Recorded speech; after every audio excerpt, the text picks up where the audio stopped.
Buongiorno, breadheads. What's up? What's up? What is up, breadheads? Another day in the automobile with Ty. I need more bread. I need more head. Hanging in the car with Eric. The booth. That's right. Honestly, recording in the car is so underrated. Like, you already have like built-in insulation. Like, we have the sunroof open right now, but we Close could. that shit. How do you close your sunroof in here? Is it Well, automatic? the car's off, Ty. Ah. As we as we see black Range Rovers drive by, which is Mhm. kind of funny. Yeah, we're in this insulated German cocoon, Mhm. and we have our Yeti mic Mhm. posted up in the gear shifter. It'd be funny to like replace the rear view mirror and like screw in the microphone. That'd be kind of cool because you could drive with it. Yeah, totally, dude. Like using this as your clutch is so funny. Yeah, dude, handling this thing manually right now. We're driving manual. Wow, we are podcasting manual.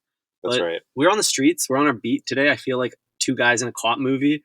The city's looking a little dicey tonight, Eric. I don't know if the mic is going to pick this up, but I can hear the faint buzzing in the distance, and I know what it is. I know it's a man using a chainsaw to steal a bike off a bike lot. And I know because there was a witness that saw it right before I hopped in this car.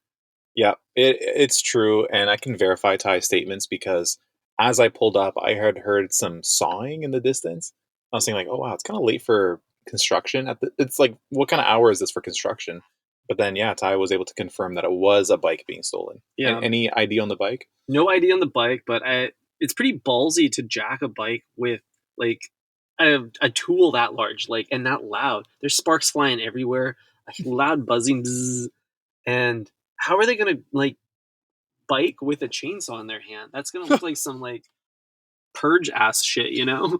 Dude, I would not underestimate the unhoused and their ability to bike with like a million things on them. Yeah, dude. They're practicing for like their Cirque du Soleil audition. Absolutely. Maybe they juggling random shoes and stolen objects as they stroll down the street. Yeah, dude. But yeah, here we are. We're, recording the next episode. Ty, I wanted to tell you about my adventures on Tuesday night directly after our last episode. I went to a Canucks game, and this is my first time sitting at the sports bar located inside Rogers Arena. Are you familiar with this location in the stadium? I don't typically dabble with like any of the national hockey leagues enterprises, so no, I haven't. I've obviously been to our local arenas for the stadium food and a few concerts, but never made it into a sports bar. And actually, saying that out loud, Eric, doesn't make a lot of sense. What do you mean a sports bar in an arena? Well, Ty, it is literally called the sports bar. And I actually got into a fight with my girlfriend about this, like driving to it, because she said, "Oh yeah, we're gonna go to the sports bar," and I said, "Okay, great. Where is it? And like, what is it called?" And she said, "No, the sports bar." And I had like a moment driving where I was like on an empty stomach, navigating Vancouver traffic, rush hour traffic, and I had almost a nervous breakdown because I didn't know that the sports bar she was referring to was literally called the sports bar and it was already in the arena.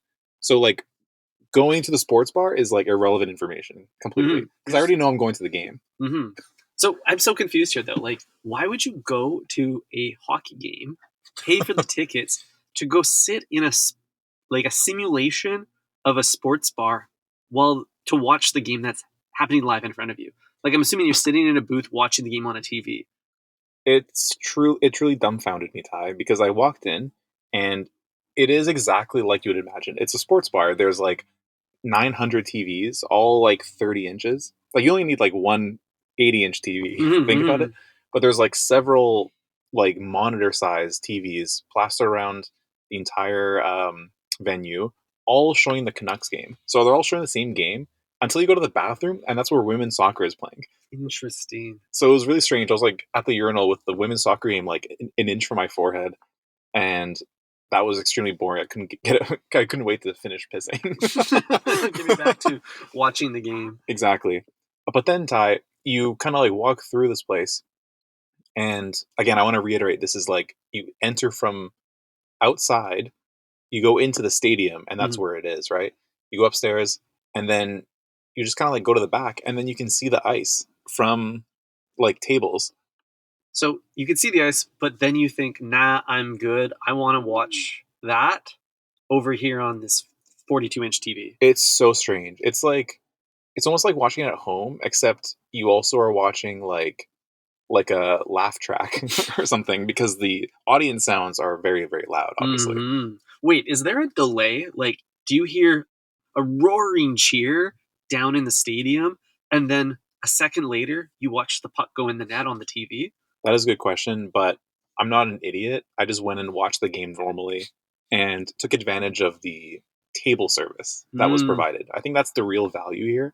And hmm you're able to kind of like have a full meal before the game or like maybe during the intermission. I think that's like the real reason why it's set up like this. hmm However, you can also get food to your seat. So I just did that and I was able to wolf that down while watching the intermission.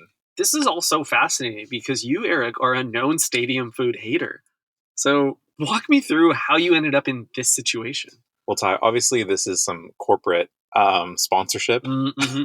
Otherwise, I would Shout out to not be. Zencaster. Shout out to Babbel. Otherwise, I would not be in like a specially branded seat. Mm, I would just be at like, I don't know, row 10, seat 4, like something like that. right, right, Instead, I'm right. in this like weird booth with like, I don't know all the other people there, like if they had purchased those tickets, or they were also Nepo babies like myself. Right. But So did all like your like napkins and stuff have like some sort of B tier tech company logo on it, like a Dropbox or a LinkedIn? no, I wish. I wish. I wish my burger was branded with the Deloitte logo on the top bun. You know they do that at their Christmas parties. Damn. Yeah, no, I didn't have that, but because it was a sponsored thing that Bay was invited to, I was a plus one tonight. I got free food and free drinks. That's awesome. But this is the actual thing I wanted to talk about, Ty. They had okay, so they took our order for my burger, the Canuck burger. Hmm. Nice. Very good. Had some caramelized onions, some mushrooms. All toppings I wish that Subway offered. Like But they those are do like traditionally burger things. Like you don't put caramelized onions in a sandwich. not in a traditional sandwich, but this Subway is anything but. And Wow. here's my biggest thing is, especially as a vegetarian, there's very few warm foods that you can put on your footlong. Like Yeah. you can get it toasted with the meats, but if you're not doing the meats, then you don't got that much heat coming in. Like not heat in a spicy way, but heat in a heat way. Right. So like some like fried onions on a warmer or fried mushrooms would really I think add that umami and that just spruce it up. I think so as well. And also to take a bit of the edge off of the raw onion stench that you get when you Mm-hmm, add in just plain onions. Although they mm-hmm, taste the best, if you're having that for lunch, you're going back to the office with some gnarly, gnarly breath. high So risk move, high risk move. it is a high risk move. But yeah, got the burger, got a side of yam fries, and it came with this the most watery dip I've ever Mm. seen. I don't think it's meant to be like that. I think they like fucked up the consistency. It's AO leaking. AO leaking all over the place. But anyways, I digress. When I order it, they soon after bring me a set of utensils wrapped in a white cloth. Wow, fancy ass shit, dude. I didn't Yeah, realize that the sports bar would put up like that. they really did. And so I'm looking at this thing. I'm like sitting in a traditional like seat, and then I start looking around for like where's the pull-out tray table? Like in when Mm-hmm, you're sitting at the exit row. mm-hmm, mm-hmm, I'm like, is there like a secret door hatch where I can like pull out a full table and unfold it? mm-hmm. And I'm looking around like, what the hell do I do with this like fork and knife? And I'm just like sitting there holding it, watching the game. And then shortly after like 20, 15 minutes, I guess, they come by with my burger in like a paper little tray. Mm, And I was like holding the burger and fries with one hand and then holding the utensils in the other. I'm like, how damn. the fuck do I eat this? I don't even have a table. It's like that Kanye tweet about the water bottle. Now, how are you responsible for this fork and knife? Like Hmm. you're holding it like a pickaxe, or like this Hmm. is the like first class equivalent of like the foam finger at the stadium. You're just kind of hucking it in the air all night. Absolutely. It's like in first class when they give you like too many like amenities. It's Mm-hmm. like I don't need this like nail clipper right now. It's Yeah. like too much shit to keep track of. So I have this like conundrum. I have this too much shit in my hands. Luckily, no one was sitting next to me on the left, so I could just like use that as a table. Nice. So I was able to navigate this, but really weird like system Mm. for trying to like elevate the experience, but then not remembering that there's no table. Yeah, dude. The minute you're putting your cutlery on a chair that's hosted 1,000 butts, the 1,000 fat American and Canadian butts. hell yeah, then I think they have accidentally de-elevated the experience. Absolutely. So I just literally just put the cutlery in the drink holder and then just ate the burger normally. Dude, you gotta hand it to airlines at this point because despite all of their constraints, they have managed to optimize the tiny chair meal. Every single food item has like a little inset piece of plastic, either in the tray or on the hatch table itself. I know exactly what you're talking about. And the stadiums have not considered it whatsoever. I don't know if there's just too many chairs or not enough big brains that own the sports teams. Mm-hmm. You know what? You're not really supposed to eat at games. This Maybe goes back to my initial theory. It's like eating at the game is pointless. Go for the early dinner and then go for like a drink and I don't know, like a steak tartare after the game. Mhm. You know what I mean? Something light. Eating like the $30 hot dog is not going to serve you. Mm-hmm, mm-hmm. I think the infrastructure requires the interest. It's kind of a hot dog or the cup holder, chicken or the egg type challenge that we have here at the stadium. So That is right. I feel for you, Eric. I feel bad that you had to go through that. Thank you for sharing your story. It's okay. It was free and it was pretty good. And I had 2 large beers for Hell free yeah. as well, which is amazing. Like I probably would have spent like $80 there, like between me and Bay, Mm-hmm. maybe more because we both had food. She had a lobster roll, like Nice. a full size lobster Dude. roll. Insert hospital meme. Don't eat the lobster roll at sports stadium. The sports stadium. It's truly a twisted name, but yeah, that was my night, man. And Dude, I gotta say, it was a good game too. I gotta say, like, kudos to you for drinking 2 beers. I feel like I've been on a 2 beer train lately, meaning that I can't just do one. I do 2 and I'm done. And I think 2 beers is the footlong of beers. Yes, you're right. 1 beer is just a 6-inch. It just wets the palate. It Mhm. gets you craving another one, but it doesn't satisfy.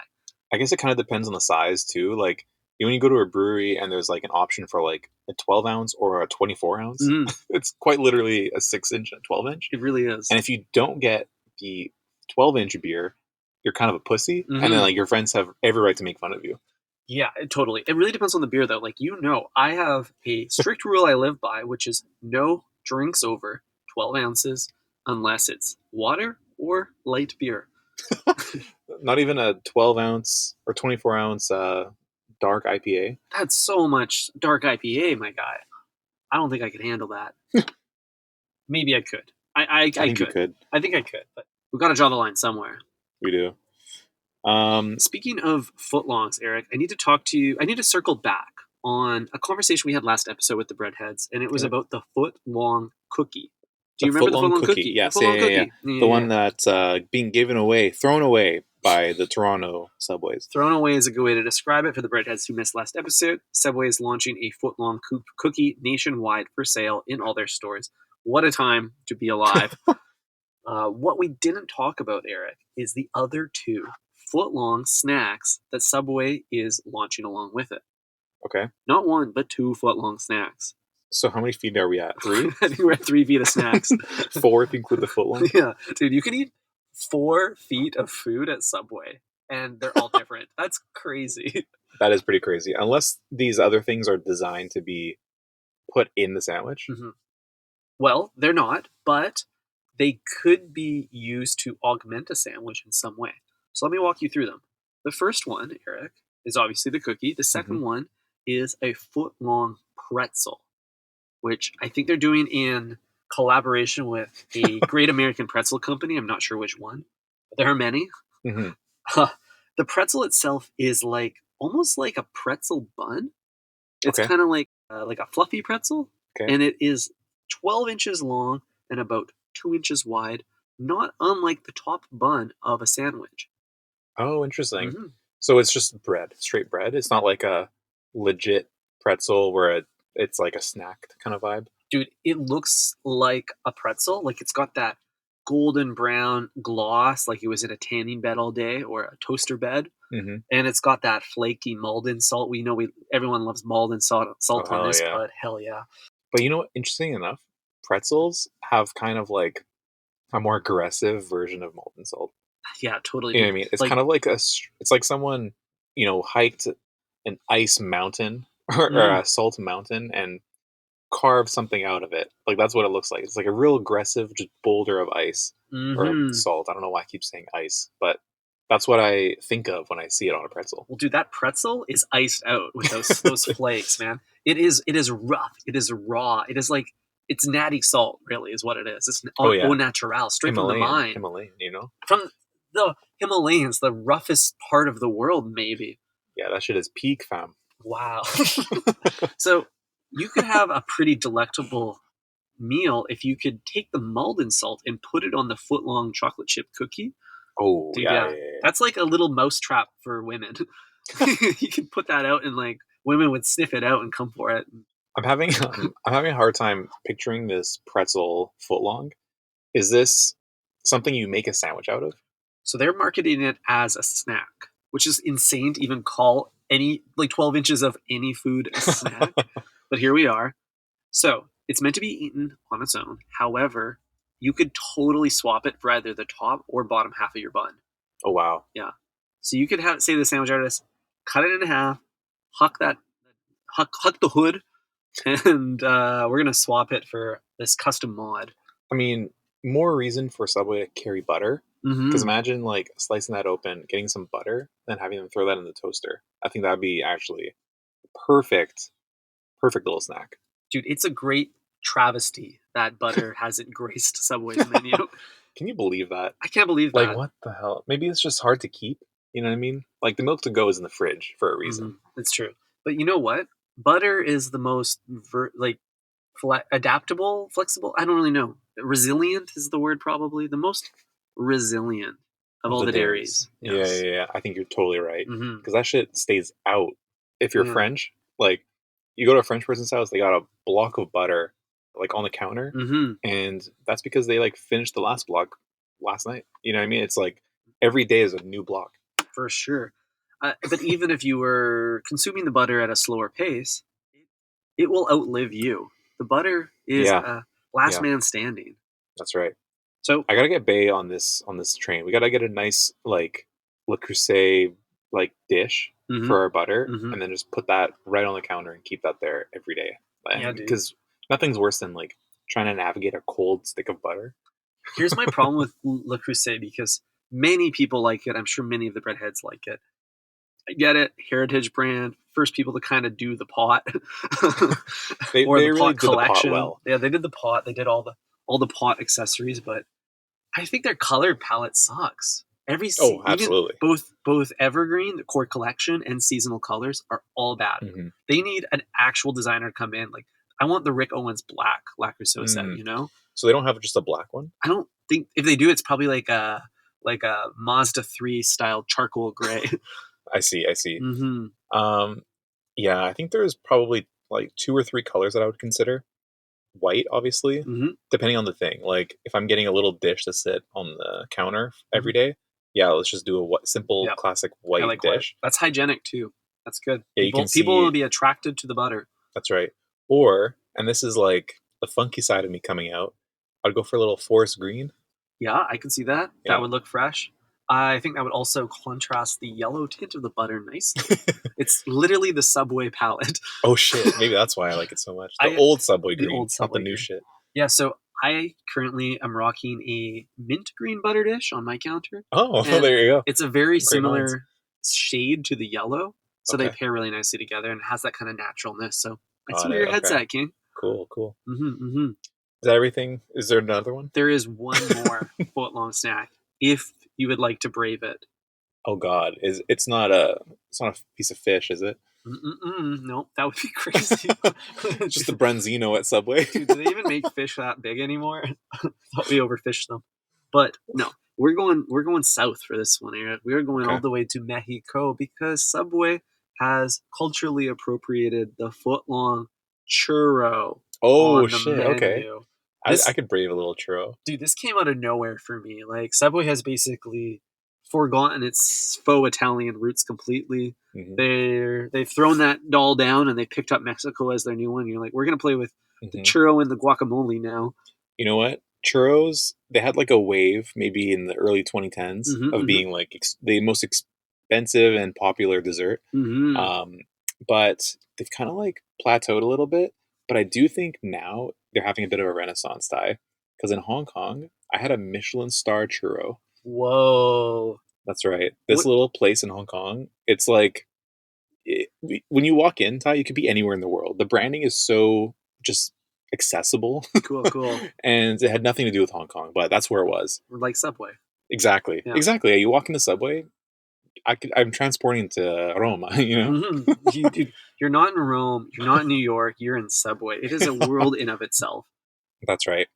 But yeah, man, this Michelin churro, you can get it all kinds of ways. You can get it dipped in Oreo Hmm. sauce, chocolate sauce, maple, classic. You know what I mean? Any which way, and buy two get the third for free. At a Michelin star restaurant, that's an insane deal. Yeah. Is the value proposition of that incredible churro about the versatility of it, like the many combinations you can make, the subwayification of the churro, or is it actually about like the quality of craftsmanship of this elongated donut? I don't know, dude. All I know is I took a bite of that thing and I fucking nutted, bro. That shit was so good. Damn. Like I don't know what they did that shit, but the Oreo flavor absolutely cracks. Mm-hmm. Nice and crispy, warm, powdered Mm. sugar. I guess cinnamon. I don't know. It was fucking Mm. good. Damn, can I get a bite? Well, Eric, now that we've discussed it, I understand why the churro made the short list of footlong snacks because of Hmm. the dippability, which Hmm. introduces the versatility that Subway's clientele Hmm. appreciates. So get this, type. What if they, alongside the churro, introduced a variety of sweet sauces, potentially for dipping or for other use? Let's just say that opens up the whole dessert sandwich category. Oh, dude, you're making my tongue hard. Like we talked about this the other day with the cookie. Like, why can't you know, dress up the cookie in some way? Hmm. But maybe with the churro, because the churro lends itself perfectly to dipping, even better than a cookie, Dude, right? fuck yeah. So I don't know. This could really open up. Like, imagine like getting a full on cookie Hmm. sandwich with plain white bread, Hmm. drizzled Oreo filling, Hmm. some Nutella, perhaps any whatever you want. You know. Dude, Subway is inching closer to an idea that we dropped probably episode 2, which is a Subway dessert version, Hmm. ice cream sandwiches only. That's right. Two, They're inching and I'm edging. yeah, exactly. 2 foot long cookies, churro in between, hot fudge sauce, a couple scoops of Oreo ice cream. I Bing, just bang, boom. You got lunch for fat people right there. I just realized the cookie is the sandwich dessert. Hmm. The churro is the hot dog dessert. Oh, interesting. Yeah, it is. So, what does that make the pretzel? Different league? Different league, I Different guess. league. It's strange that they would introduce this many new things at Subway though, because then we can't like. There's too many new variables. We don't know which one's actually going to be successful. I know. We're going to have to do a lot of prototyping. And I'm so excited to see what we create, Eric. Me too. I think I'm going to try to, first and foremost, swap the pretzel bun with your regular bread. And then, assuming that goes well, I want to try to work the churro into a sandwich. Don't work the churro. I want to work my way around a churro. Ty, we have a few minutes left, and I really, really want to get this topic out because I've been staring at this disgusting Instagram post on my screen for like the last 15 minutes, Oh, no. and I have to talk about it now. Okay. Hit me. This is big news, okay? McDonald's is going to open its first ever CosMc's restaurant this week. It's a Mm, spin off cafe focused on snacks and coffee. Have you heard about this? so this is their McCafe concept 2.0. I guess so. Yeah, I did hear about this. I'm not into it. I think the branding's boring, and I think the concept feels outdated. And I feel like they're missing a trend here. Like, do people want to go to McCosmics? I don't think so. I don't have any interest.